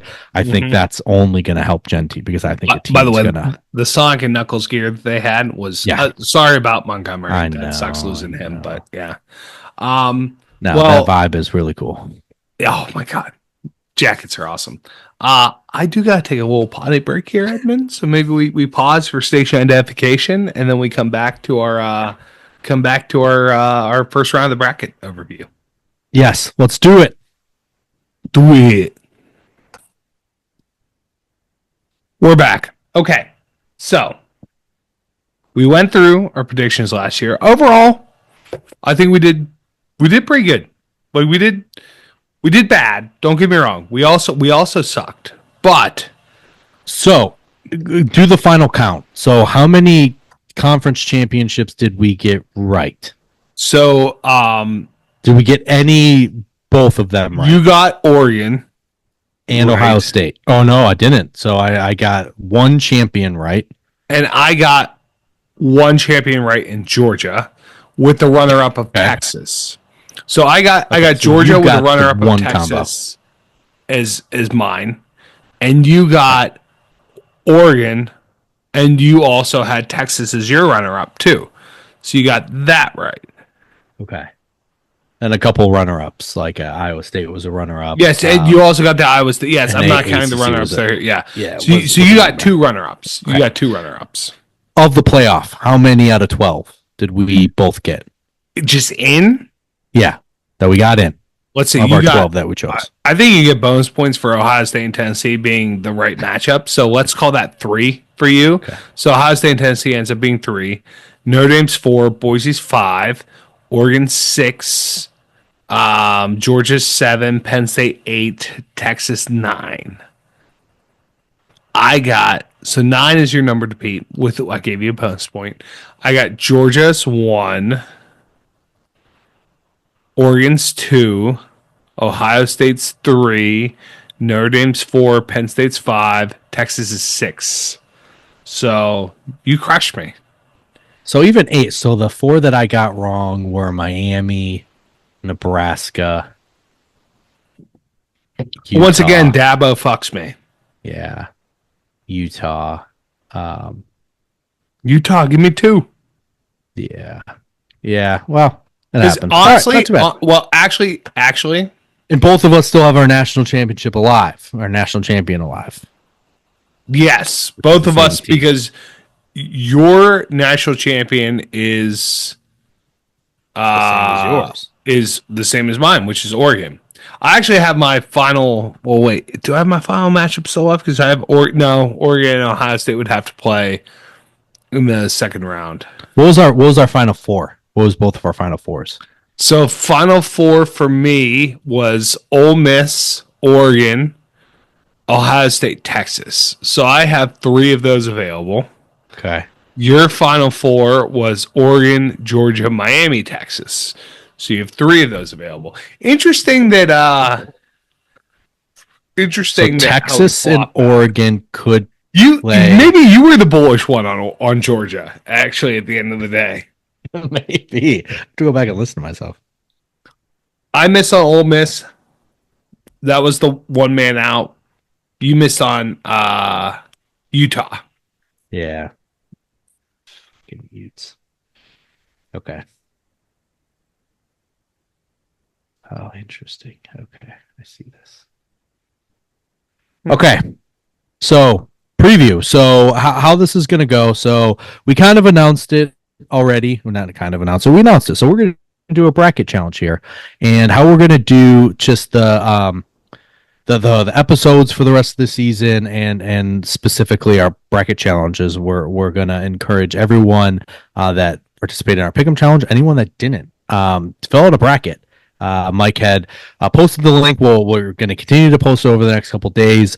If you're listening to this, it is an ESPN group. The group is Whiskers and Whiskeys with an ampersand as the and then the password is biscuits for the number 4 life. So biscuits. Did you win for life? You win our password out, man. To the listeners, it's great. I'm kidding. To the great. And all lowercase. So please join us in the bracket. It's very similar to March Madness, and then it's because there isn't as many schools involved in this. Only 12. The tiebreaker is not only not the total points for the final, which is how March Madness is. It's the total points scored in all 11 games in the playoff, which makes it even harder to hit, which is awesome. And I think we had talked about we are going to give someone some swag for just winning the competition as the most points and probably likely closest to the tiebreaker, considering most brackets are probably going to look pretty similar. But if someone gets a perfect bracket, so that means picked every game correctly, no spreads, just winners, every game correctly, and hits exactly the total amount of points, that is definitely whiskey bottle and swag worthy. So please join. Honestly, if you're on the fence of the pick 'em, it's not your thing. Don't worry about it. This isn't spreads. This is just picking games. Just join us. It'll be a lot of fun. The more people, the merrier. So please do that. But so what we're going to do right now is we're going to break down the first 4 games, the first round. We're going to break down, give kind of our predictions on what's going to happen, the matchups, and then we are going to then subsequently have episodes breaking down each of the second round, which is quarterfinals, semifinals, the final, and we'll recap all of this at the end in these next coming weeks. I just realized Chad Ball named his team Freeman Go Bra, and he is really leaning into this whole. He told me at the beginning of the season he's going to be an Irish fan. I'm like, well, Be careful. I'm like, you're not You know what? Catholic. Like, I honestly, really, like, if you're Catholic, that works. yeah. You're not Catholic. You're signing up for some heartbreak here potentially, and then Northern Illinois happened. But he like watch like Marcus Freeman's great, but like Yeah. just the whole Freeman go bra. It's like, dude, I don't even think he has an Irish bone in his body. So Yeah, no, I actually really loved. So I had seen four. So it was uh, my name, Chad's, yours, and Dave's, and I really loved Dave's is good. honestly all of them. Yeah, because I told you about the 7-Eleven. Did I talk about that on the podcast? I don't know if you did. Okay, well now it has to be Okay. So Dave, for the listeners that don't know, is the one that I went on my Oregon trip with. He's an Oregon native, big Ducks fan. I've worked with him for like now over a decade. So great time, and naturally you learn about someone, right? Especially when it's just you sharing rooms. I had an Airbnb, and something that I learned on the trip was he likes tuna salad sandwiches. Not a big deal, right? Right, I do too. No, love tuna salad. He particularly loves a 7-Eleven tuna salad sandwich. I don't like tuna that much. Was was really risky, and he just texted me the other day and was like, God, I was craving it, so I walked to 7-Eleven and got me a tuna salad sandwich. Bro, what do you... So when he says he's a tuna connoisseur, which is his name, for the listeners that aren't in our group yet, he really means it. Dave, have you met the people that work at 7-Eleven? Like, you trust those people to mix up tuna and mayo? Like, do you really trust that? Like, the people at 7-Eleven are the ones that are making that sandwich, Dave. Like, the ones that work there. Like, there's not some special back of house, like, factory where the tuna salad is mixed. No, that's like Jerry, the guy who's like high his entire shift that didn't wash his hands high on what, like, yeah, exactly. No, he honestly, and when I talked about it, because I sent him McConaughey. So McConaughey talked about tuna salad. Did you see that where he talked about adding some spiciness? And so he had his own recipe and talked about, like, then he kind of had a similar vibe in the sense that his point was he didn't like to eat it fresh. He lets it congeal. Is how he talks about it. I agree with him there. Yeah, in the fridge.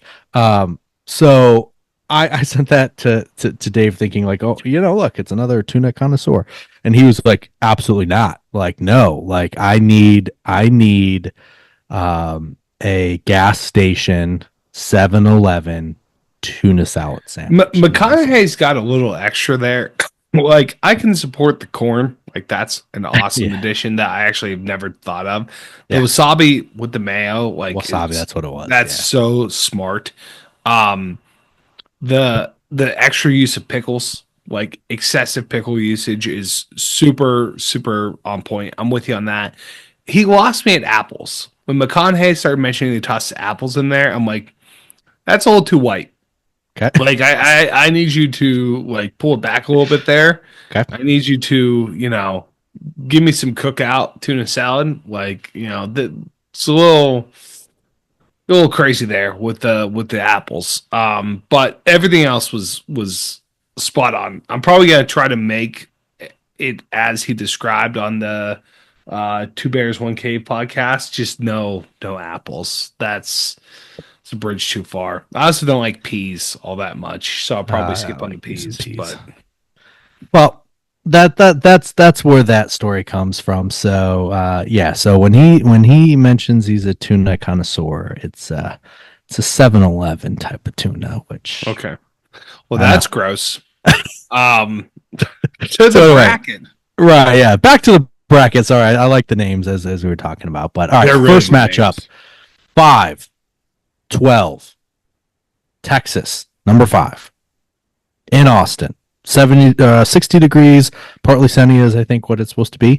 Taking on Clemson, Dabo. What are your thoughts? Because my thoughts were, um, I was very displeased with Texas. Sark makes me nervous. Um, that offense is still broken, and until I see him unleash Arch, even if it is in packages and at certain times, um, I don't know. I really don't know what their ceiling is. 'Cause their defense is good. It's good, and that's what's kept them in games. It's what has helped them. The problem I had was looking at Clemson. I just couldn't. Not mind you, I hate Clemson, and I don't want them to win regardless, which is tough to do. It's tough to like separate that Yeah. and really look at them objectively. But like objectively, they just aren't. I'm afraid they're just not good enough on offense, I don't think. And I don't think their defense is um, as elite as it has been at times in the past. So I kind of came away with like this is setting up to be a Texas win to me. That's kind of where I was at because I just didn't really see any matchups that I didn't see like a Clemson team that could potentially expose Texas and or like completely shut down Texas's offense. That's kind of Yeah. where I kind of landed. I I mean, so I think we can all agree that this Clemson defense is not what it has been historically. Mhm. Um, they're definitely not the not the game records of the past and everything like that. I'm actually trying to look up a couple stats here. Yeah. I mean, It's not bad by any stretch. Like I want to be no, very no, clear that it's not bad. and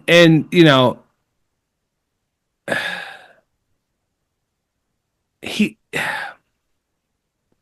I just, I just worry like what we talked about earlier, fear being a big thing with Sark, and I'm nervous that he's gonna play scared and call the game scared Yeah.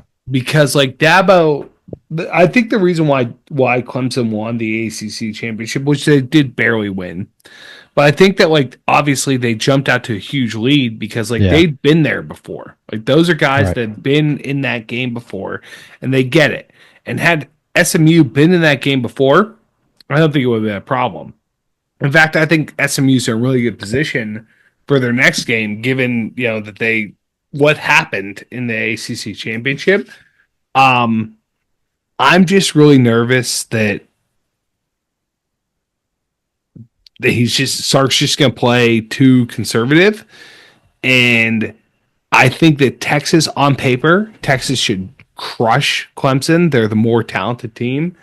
Um, I just can't. There's a reason why I name my team anyone but Clemson, because I am nervous that they have a really good draw against teams that are, at least in the first two rounds, they're going to play some teams that just aren't used to playing in this type of environment, and Dabo is.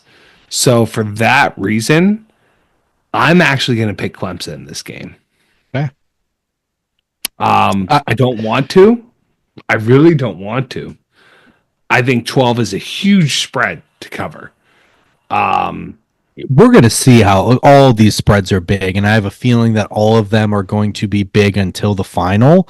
But that doesn't necessarily mean that they're right, and it'll be interesting. Hopefully, they're not because it's the way that the spreads are set up. This is going to be a boring playoff until the end, right? And I don't. I'm hoping it's not that, but I also don't think I that. don't think it will be, just based on what No. we're seeing. I don't think it will be. Yeah. So I'm taking Clemson, and you're Okay. taking.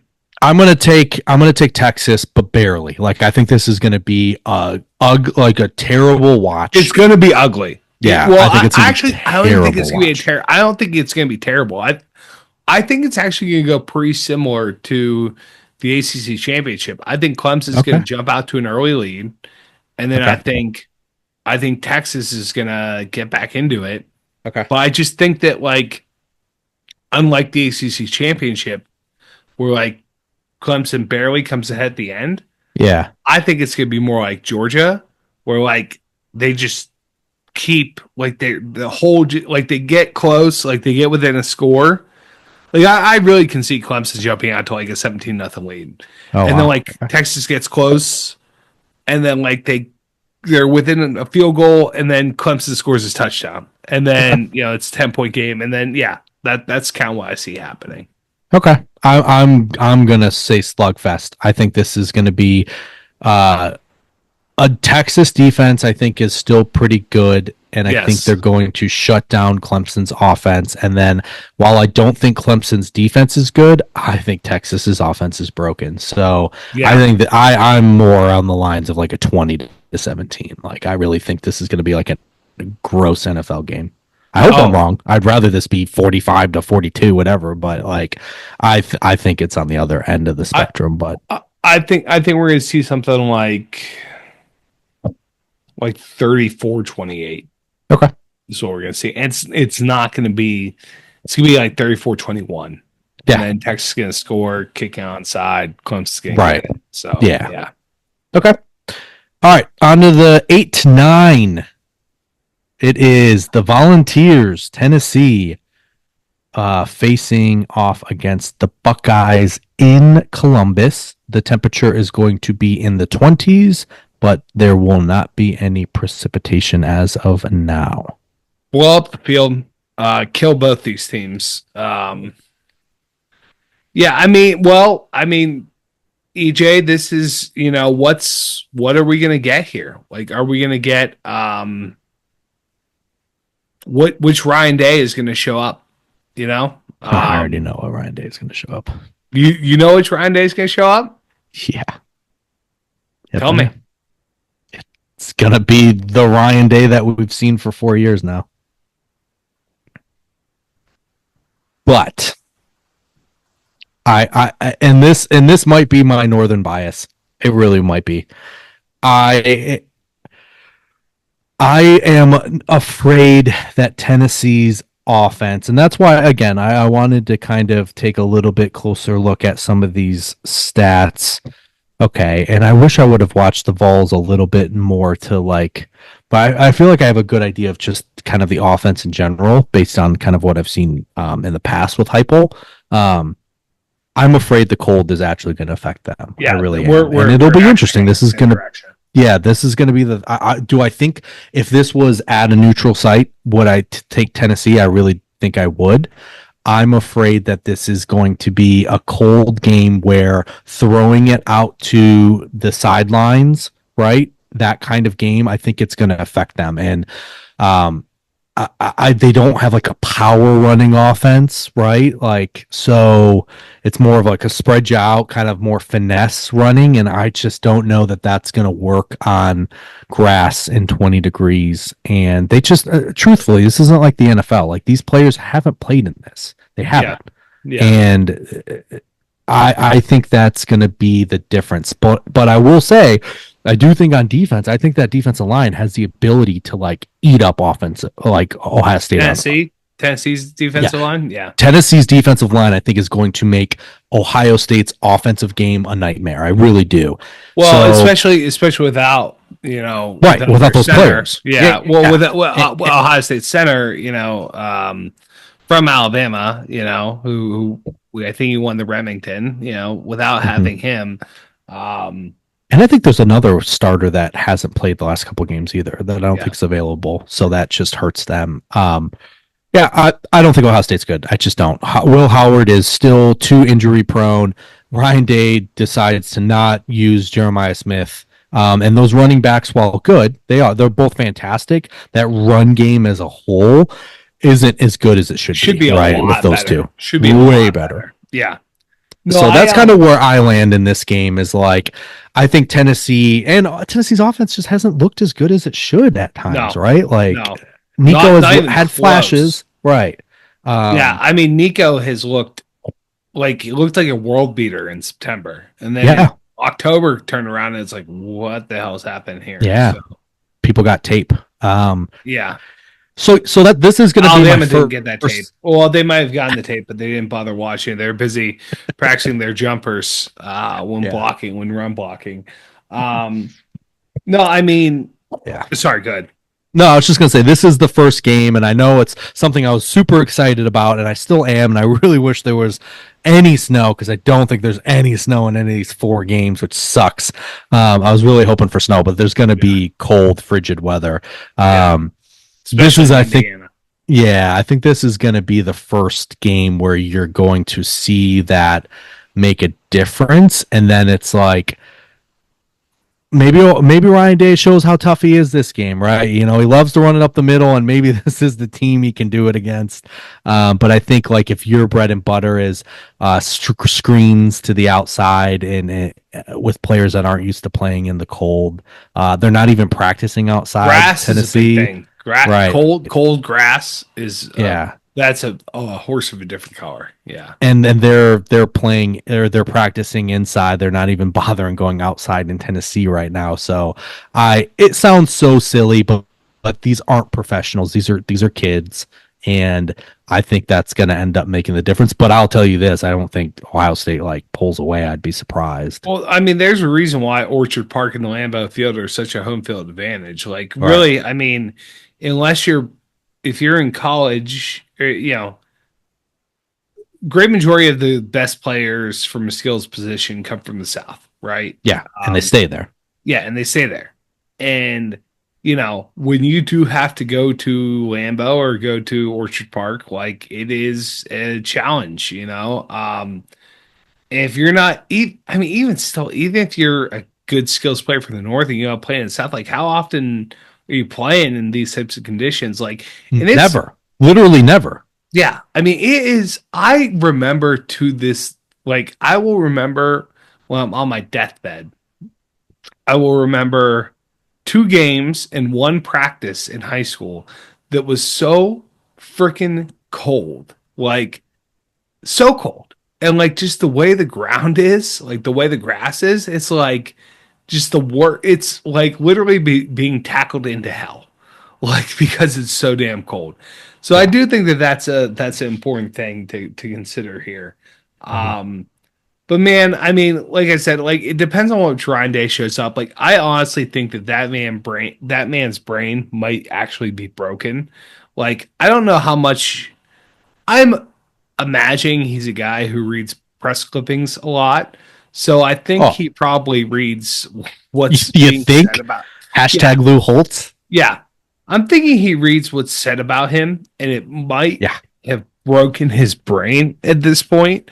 Um, Assuming it hasn't, like if he uses the full potential of his $20 million roster, this should be like Ryan Day is if not only is he so not only does he care so much, he cares a lot about his image. He also loves, other than that, he loves to play a team and like make them feel bad about themselves. Like he's going to hurt them bad and make them feel bad. Like the whole QB sneak against Indiana to artificially inflate that final score was like insane. Like he could have kneeled it out, game would have been over, but he chose to QB sneak it with Will Howard, which is okay, cool.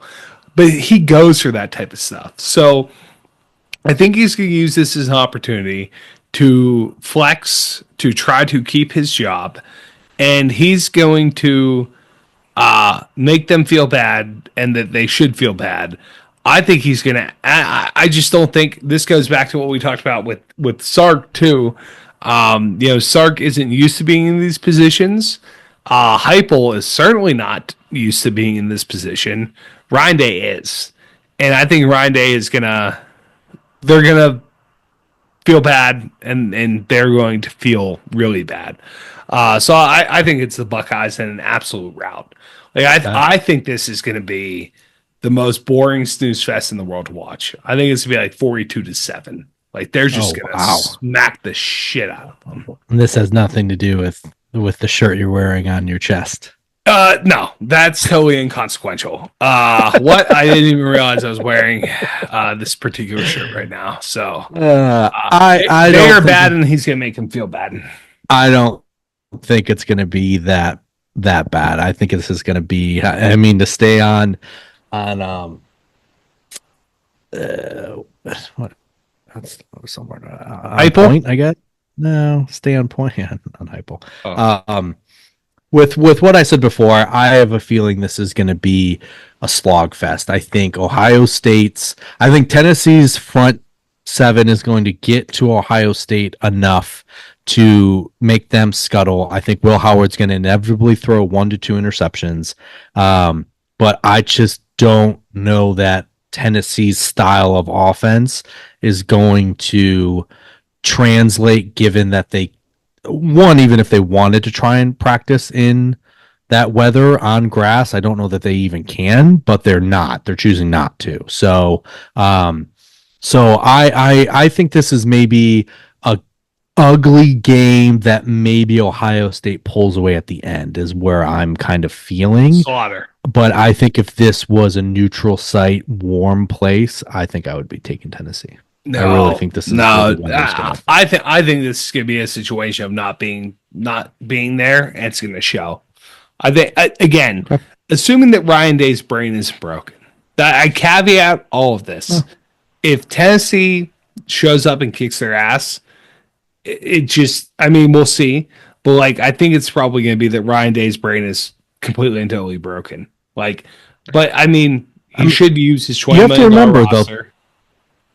well, I know, but that's like such an inflated number. And I will say, of those $20 million, not too many of them have been in this situation, right? Like Will Howard, no. Judkins, no. I mean Henderson, I guess from early in his Ohio State years. Jeremiah Smith, no. Igbuka, Wow. yes. Jeremiah Smith. That's the one thing I just thank God this game's, I confirmed it's on ABC, ESPN. Yeah. Thank God we don't have to hear that stupid fuck Gus Johnson call this game. Yeah.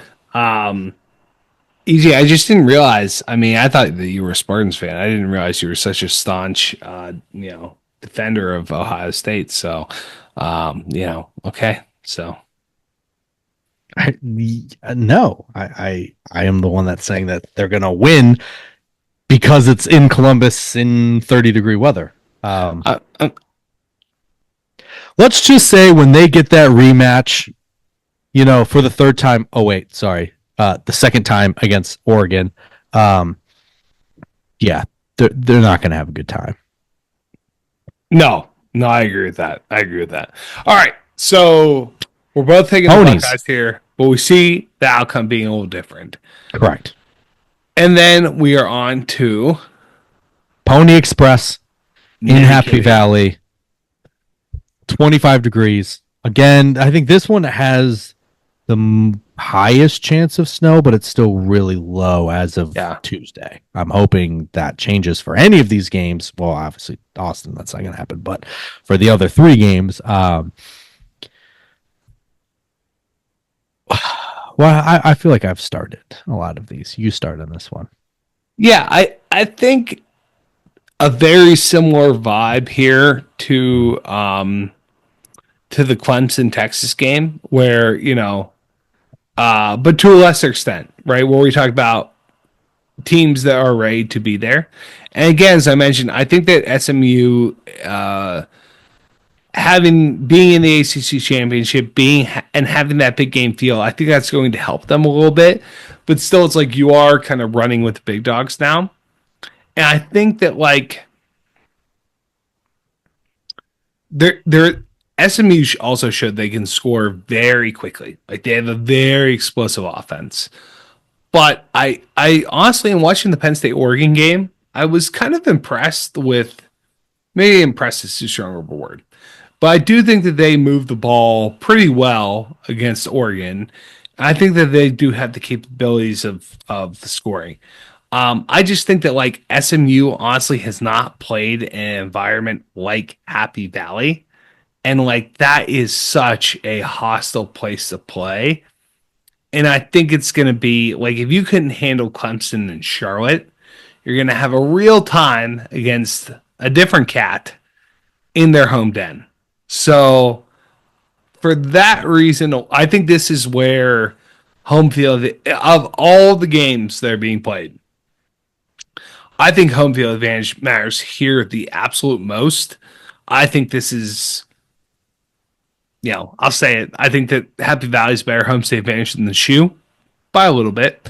And I think it's going to make a big difference here. So I think that this might be similar to the ACC championship, or where Penn State gets out to a lead. Not as much of a lead, perhaps, as Clemson got, but they got to a lead and they just kind of sustained some distance there. Yeah. And then I think it's going to be pretty close to the end. So it still might end up being probably like a 6 point game. Might get a little bit close there. I think that SMU is going to, throw up some, because they can score. They can absolutely score. But I think that Penn State just, with that environment, I think that it's going to be really tough for SMU to overcome. So I'm going to take Nitty Kitty to get it done here. So I hate this game. I hate it. I absolutely hate Tough it. game. For a couple reasons. One, I really wish I had caught the tail end of that ACC championship game because I didn't. I had to stop watching. So I stopped watching when Clemson was up big and SMU just couldn't get out of their own way. And I didn't get to see that finish. And I think had I seen that finish and actually seen what good looks like for them, because I haven't. I didn't really watch them throughout the year. I didn't see them look good in that game because obviously they did eventually, and it came down to a fucking long ass field goal to lose. So that's in my mind, right? So I don't have that perspective, which sucks because I really wish I had it. It's fucking Penn State and James Franklin. Like, this is the same thing. Like, I know what Penn State is. Like, I know what Ohio State has been this year, and I know what Georgia has been. And it's James Franklin in a big game.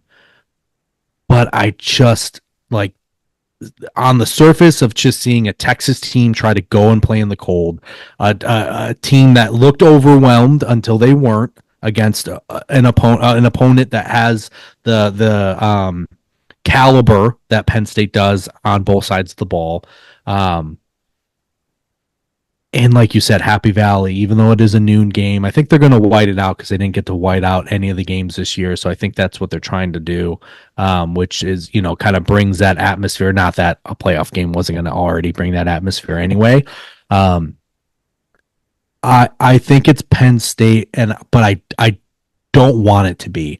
And I wish that SMU wasn't from Texas. I wish they were from somewhere that has mildly seen cold, because then I would choose them 1,000%, because I don't believe in Penn State. I don't believe in James Franklin, and I might not believe in them in the next round, but I think I just have to take Nitty Kitty with the cold, with the atmosphere, but I'm gonna root like hell for SMU. Same. It sucks. I wish I would have at least even seen what their offense looks like when it's rolling, so that I had even like a smidgen of hope. I wish I had maybe listened to some press conferences where their coach is like, "Fuck these guys! Like, we can hang with them. Why can't we?" But I haven't seen any of that to make me feel any better. But I don't believe in James Franklin, and I think of any of these teams to like choke, I think it would be Penn State to choke. Like, that just like would shit all over themselves. I think they would be the school to do it. Yeah. Well, I think Texas is going to do that. Unfortunately, I hope I'm wrong. That's true, right? You think I hope I'm wrong. Yeah, that's going to happen too. Yeah, hook 'em. But all right. So then the last matchup, which honestly, I wish these two teams were playing each other. Like, I wish that someone else was coming to South Bend. Like, literally any of these other teams, like SMU, Tennessee, Clemson, and South Bend, the Wild, the Baptists versus the Catholics, writes the story right itself. But we have Notre Dame hosting Indiana.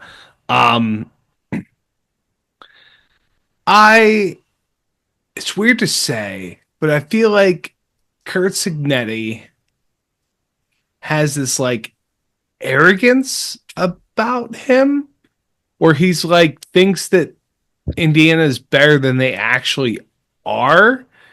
And I just don't think Indiana's actually that good. I mean, you could say that Notre Dame really had kind of a cupcake schedule and stuff like that, but like other than Northern Illinois, which was terrible, uh, Notre Dame truly stood on business. Um, and I think that, great home field advantage playing in South Bend. And you know what? I just don't see, I can't visualize them losing this game. Like that's the thing, is that like I just have a hard time visualizing it. Um and for no other reason than that I just can't see Notre Dame losing a home playoff game.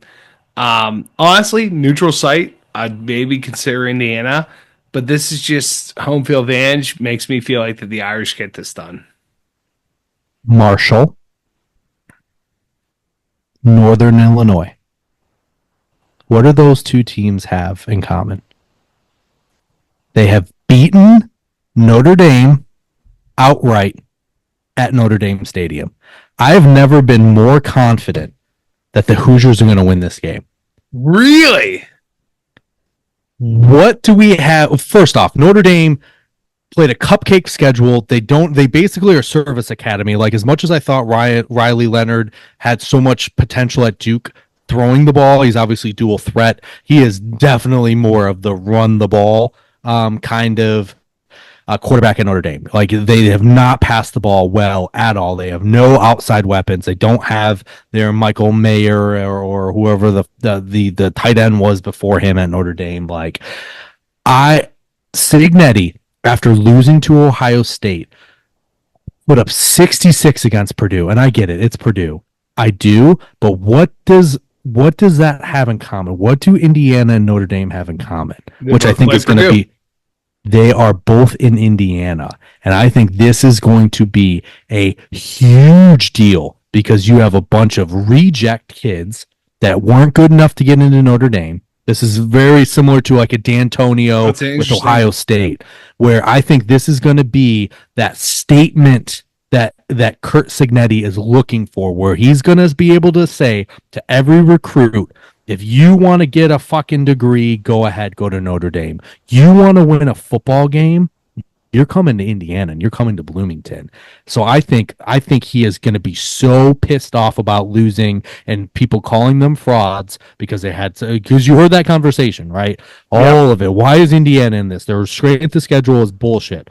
Well, most of that isn't their fault, right? They just got a very light Big Ten schedule, and I don't think they were in their first year with Signetti prepared to schedule a bunch of non-con, right? And that stuff's scheduled 10 years out in advance anyway. So I think losing to Ohio State like they did, Ryan Day doing what he did to him, obviously made him put up 66 against Purdue. But I think he is going to have them ready to say, especially in this state, Notre Dame fans, Notre Dame players, they don't even think about Indiana. They don't even talk about Indiana, right? They don't. This is going to be that statement. Indiana's prepared for the cold. That ain't going to be a problem. That's true. Notre Dame loses home games against embarrassing teams in the last 3 years.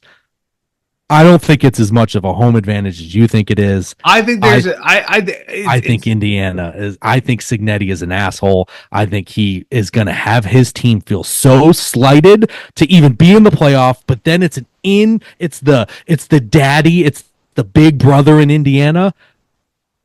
I think this is when that 14-year-old little brother looks at his 18-year-old big brother and says, "Fuck off, bro." Balls have dropped. I can take you. I'm getting the last. Balls have dropped. It's time. I'm getting the last chicken leg. No, Hoosiers, baby.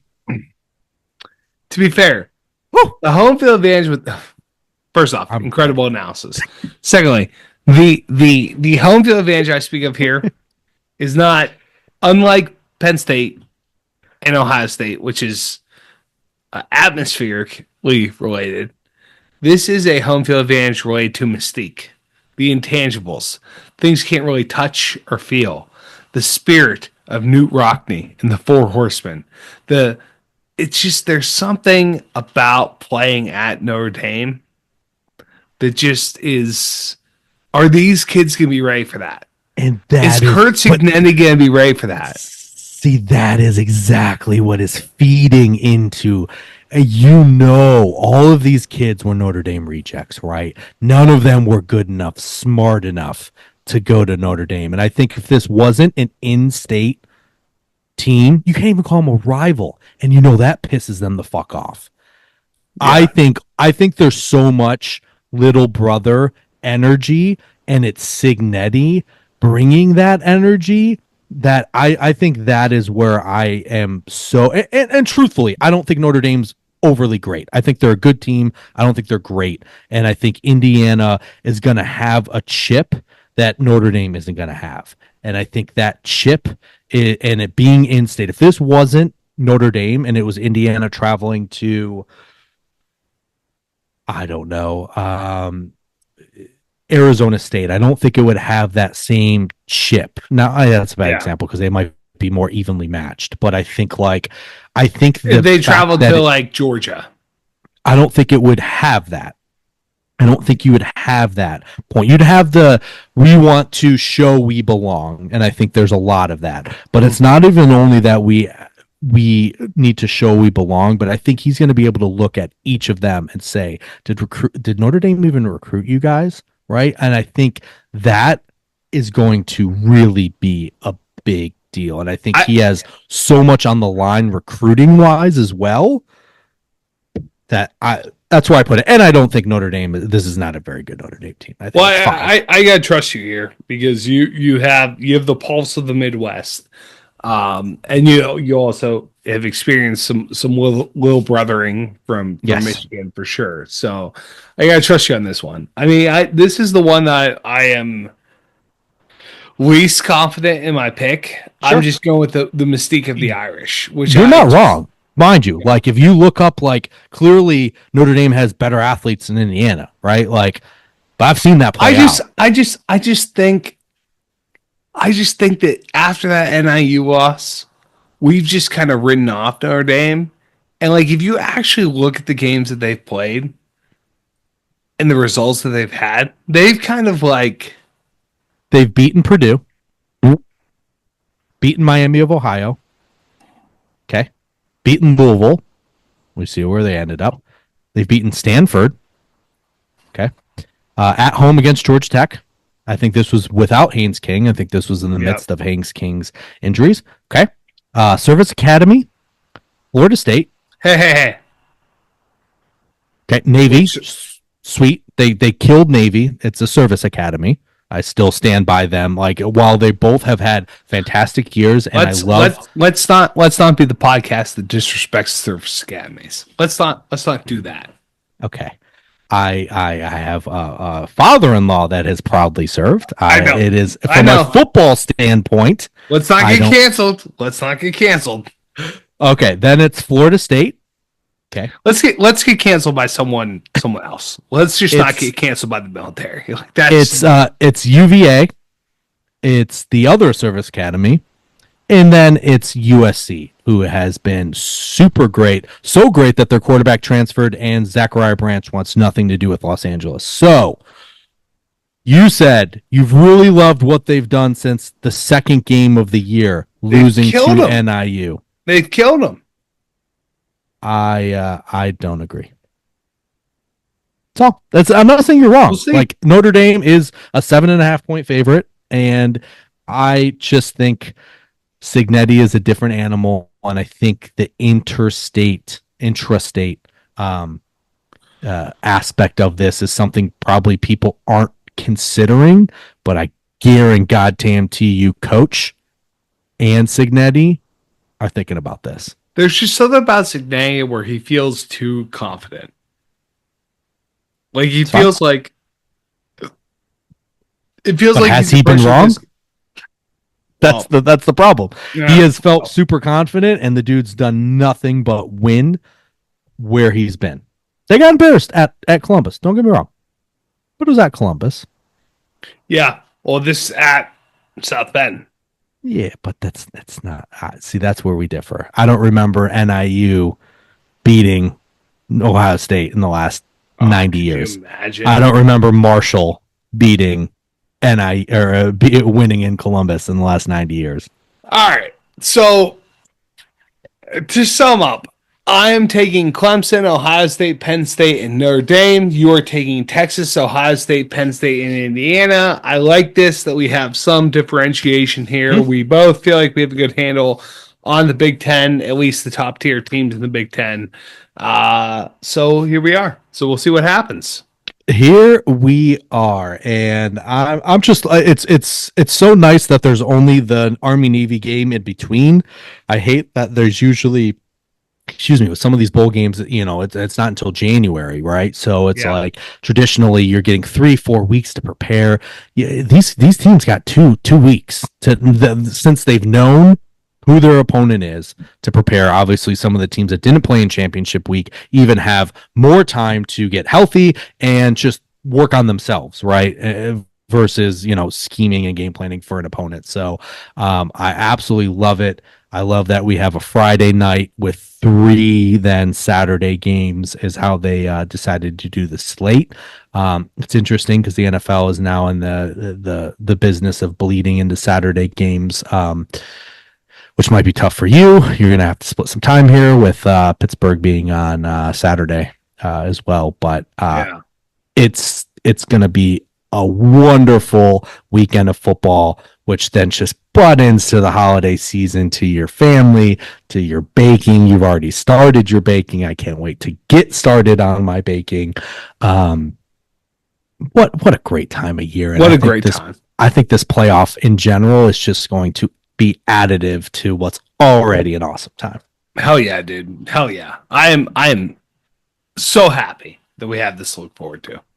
So guys, please make sure that you join our bracket competition. Please invite any friend you want to, even if they didn't take part of Pick'em. Like I said, this is just straight picks, so you don't even have to, if you don't feel confident in picking spreads or understand that, that's okay. This is just winners or losers. It's going to be a lot of fun, so please join that, and then stay tuned for next week when we break down what happened in this first round and the quarterfinal matchups. It's going to be great. I'm really hoping for a few upsets here, and Same. Obviously we've picked a couple.